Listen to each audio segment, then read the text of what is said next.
Galit, Leviticus 19:17-18. Huwag ninyong kapupuutan ang inyong kapwa. Paalalahanan ninyo siya kung siya'y nagkasala, para kayo walang panagutan. Huwag kayong gumanti ng masama o magtatanim ng galit sa inyong kapwa, kundi mahalin ninyo siya gaya ng inyong sarili. Ako ang Panginoon. Unang Juan 3:15.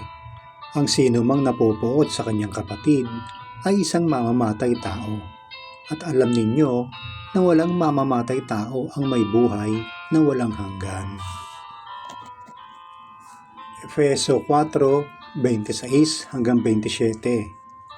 Kung magalit man kayo, huwag kayong magkasala, at huwag niyong hayaan na lumipas ang araw na galit pa rin kayo. Huwag ninyong bigyan ng pagkakataon si Satanas.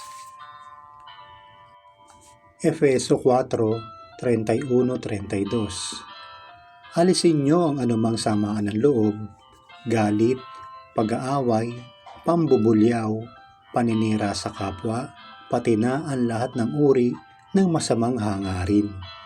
Sa halip, maging mabait kayo at maawain sa isa't isa, at magpatawad kayo sa isa't isa, gaya ng pagpapatawad ng Diyos sa inyo dahil kay Kristo.